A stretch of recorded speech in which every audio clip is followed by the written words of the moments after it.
દોડે વિશેષે સૌનાથી જે થાકી રહે અંતરિયાળે, વિશેષ સૌથી તપજે ચહાય, માંદો પડે કે તનને તજાય. બહુ તપ કરે કા પછી તો માંદો પડે અને કા પછી મૃત્યુ આવી જાય. આ ન કરાય. જમાય છે ભોજન ગ્રાસ ગ્રાસે, આખો મુખે મોદક કેમ માસે. હા, એક એક ગ્રાસ લઈ અને આપણે જમીએ. પણ લાડવો હોય અથવા તો રોટલી હોય, બેવડી તેવડી 4 વળી 5 વળી 10 વળી કરી અને સીધી મોઢામાં મૂકો તો ઓહો હું થાય કયો. ગ્રાસે ગ્રાસે, ધીમે ધીમે. સેના થકી આગળ કોઈ જાય, મરે અને મૂર્ખમાં ગણાય. લડાઈ થતી હોય ને તે સેનામાં સાથે રહીને લડાય. અને હવે કોણ છે, કોની માયા હવા છે, હૂંઠ ખાધી છે, આવી જાઓ એમ કહી અને લશ્કરની ટુકડી હોય સામે આગો જાય તો ઓલા સીધા ફૂંકી મારે. બીજું શું, હૂંઠ કોને ખાધી છે? ગોળી આવી એની માયા ખાધી હોય. જેની ગોળી છૂટીને આવે ને એની માયા હૂંઠ ખાધી હોય. એટલે લડાઈમાં પણ આગળ ન જવું. ક્યાંક ઝઘડો થતો હોય, આજે આંદોલન થાય ને આંદોલન, એમાં આગળ ન પડાય, બધાને ભેગું રહેવાય. શીખવે છે. જોકે આંદોલન તો પહેલાં કરાય જ નહીં. આંદોલન કરો ને એટલે સરકારને નુકસાની છે.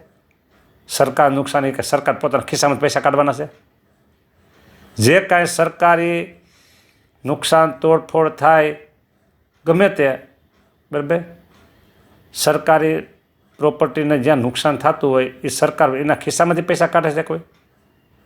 કે એને ઘરનું છાપખાનું છે તેમાંથી પૈસા ભરી દે? એ સમાજનો જ પૈસો છે. એટલે આંદોલન કરો પણ એમાં સરકારને અને સમાજને નુકસાની ન થવી જોઈએ. એક. બીજું, શાંતિનું વાતાવરણ દોડાવવું ન જોઈએ. ત્રીજું, આંદોલનમાં 5 માણસ ડાહ્યા હોય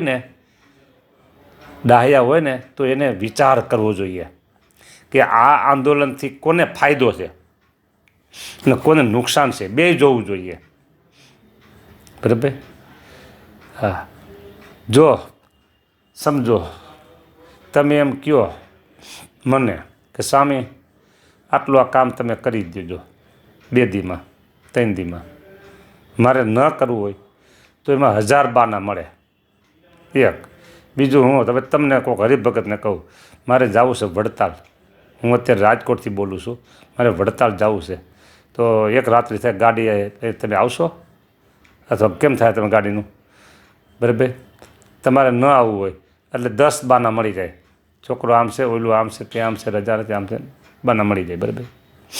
એ જ વાત પછી હું તમને કહું કે મારે વડતાલ જવું છે, તો ગાડીનું કેમ થાય? સામે તૈયાર, તમારે આવવું છે, તમારે મારા સાથે વડતાલ આવવું છે ગાડી લઈને. બરાબર? અને તમારે ખરેખર તમારા વ્યવહારિક સાંસારિક પ્રોબ્લેમો છે પણ તમારે આવવું છે એટલે બધા જ પ્રોબ્લેમનો સોલ્યુશન થઈ જાય. અને તમે કહી દો એ કામ તમે કરી નાખજો, ઓલું કામ આમ થાય, ઓલું કામ પછી થાય, હું આમ આવીને કરીશ, બાકી ભલે રહ્યું આગળ વહેલા મોડું થાય પણ હું સામે ભેગું જાઉં છું. તમારે કરવું હોય તો ગમે તેટલા વિક્ષેપો હોય એ વિક્ષેપો એક બાજુ કરી અને તમે કામ કરી શકો. એવી રીતે મને તમે સીધો કામ સામે આવડો કરવાનું છે, મારે એમ થાય કરવું જ છે, તો પછી મારે ગમે એટલા વિઘ્નો હોય તો હું તમારું કામ કરી દઉં. કરવું હોય તો. ને કરવું જ ન હોય તો પછી ગમે એટલા તમે પ્રયત્નો કરો. બરાબર? મારે પાસે 10 ને બદલે 15 બહાના હોય, આમ છે, તેમ છે, નહીં થાય, આમ છે, તેમ છે. એટલે આ વાત એમ છે, આંદોલનનું સોલ્યુશન લાવવું હોય, એને ઉકેલ લાવવો હોય તો ઘણા બધા રસ્તા હોઈ શકે. બરાબર? તોડફોડ કરવી, સરકારને ટેન્શનો મૂકી દેવી. બરાબર? હું આજની વાત નથી કરતો, કાલની વાત નથી કરતો, કોઈ પણ સરકાર ગમે તે દી હોય, આંદોલન કરીને કોઈ પણ જગ્યાએ નુકસાની પહોંચાડાતી નથી.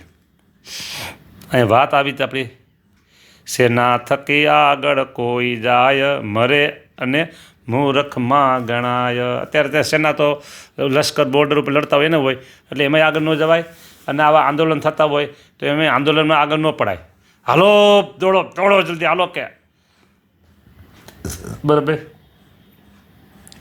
ચાલીને બધા જતા હોય સરઘસ આકારે તો એમાં સમૂહમાં રહેવાય.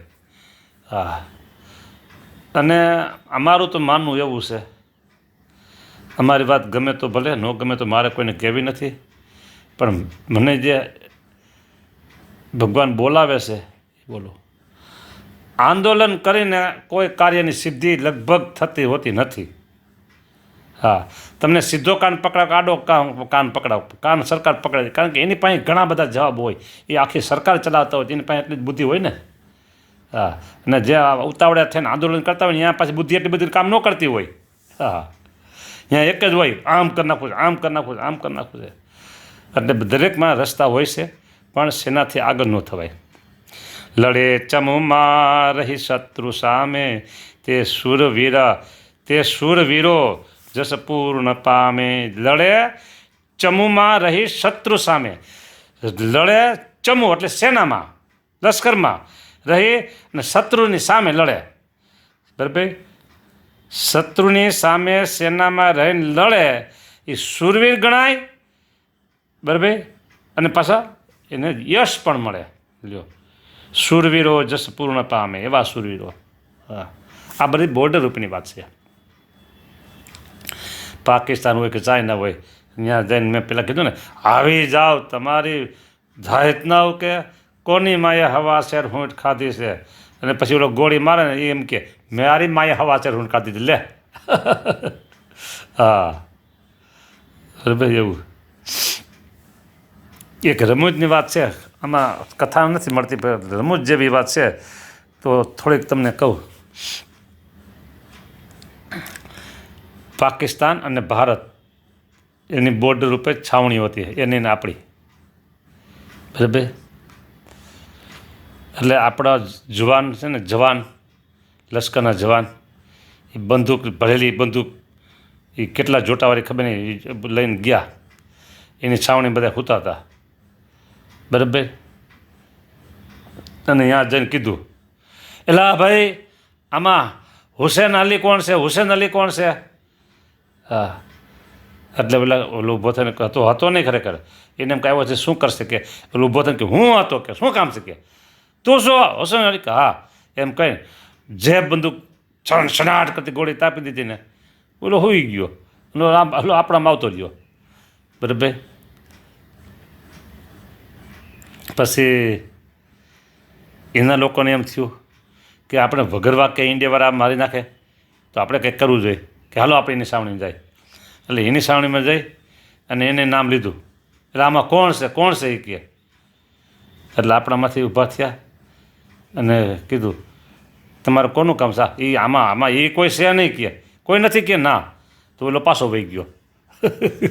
ઓલો પાછો વહી ગયો, કોઈ નથી એમ કીધું. એટલે બરાબર, હા, પછી આપણામાંથી પાછા ગયા.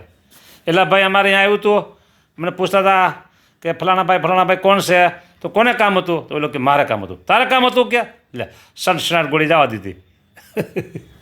બેને હુરાવી દીધા, આપણા વાળાએ બેને પાકિસ્તાનના બેને હુરાવી દીધા. હા, એટલે હતો ને નામ, અને ઊભો સામે થઈને નામ કહેવા ગયો, હું સૌ એમ કહેવા ગયો. હંતાની મોર એમ કે કંઈક લાડવો કાઢી લો, કે તો લાડવો કાઢ્યો, લ્યો, બે જણા લાડવો કાઢ્યો, હું કાઢ્યો ગયો જીવથી બે. એટલે અહીંયા એમ કીધું, આ તો ખાલી જોક્સ જેવું છે. ખાલી મેં પહેલાં તમને કીધું હતું, કથામાં નથી, પણ છતાં કહું છું. કીધું લડે સમૂહમાં રહી શત્રુ સામો, તે સુરવીર જસ પૂર્ણ પામે. જો સંત ઈચ્છો અમને રીઝાવા, સમાજથી ભિન્ન થશો ન આવા. મહારાજ હવે સંતોને કહે છે, જો સંત ઈચ્છો, સંતો તમે અમને રાજી કરવા ઈચ્છતા હો ને, તો તમે સમાજથી જુદા પડતા નહીં હો ભાઈ સાહેબ. જો પોતે મનને રીઝાવો, ભલે કરો તે તપ તીવ્ર આવો. જો પોતાના મનને રીઝાવો, તમે તમારા મનને રાજી કરવા માગતા હો, તો આવું તપ કરો. મહારાજ કે તમે મનને રાજી કરો. બરાબર, તમારે તમારા મનને રાજી કરવું હોય તો આવું તપ કરો. અમે એને ના પાડતા નથી, કે હા, મહારાજની નારાજગી થઈ, આમાં રાજીપો ન મળ્યો. માટે મહારાજે જે આપને નીતિ નિયમ ધારા ધોરણ બતાવ્યા છે, આપ્યા છે, એમાં રહેવાનું ને ભજન કરવાનું, ભક્તિ કરવાની, ને થાય એટલું તપ કરવાનું. હા, હવે તપમાં થોડીક વાત કહું કેવું તપ કરવાનું એ વાત પહેલાં કીધી દીધી. વિહિત ભોગ સંકોચ આ બધું કીધું હતું કાલે, છતાંય આજે થોડું કહી દઉં.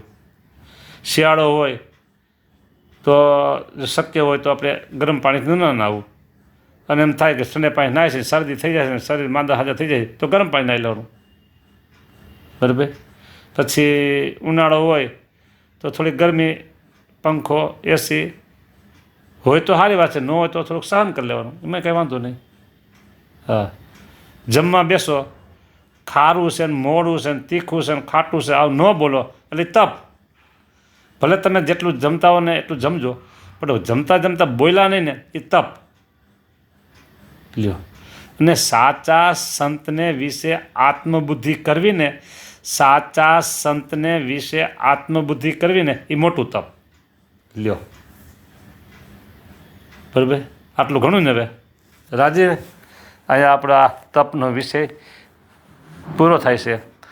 હરિલીલામૃતમાં કળશ 7 છે, વિશ્રામ 9 છે, અને કડી 5, 6, 7, 8, 9, 10, 11 અને 12, એટલે 5 થી 12માં આપણે આ કથા કરી 2 દિવસ કાલની આજની. જય સ્વામિનારાયણ.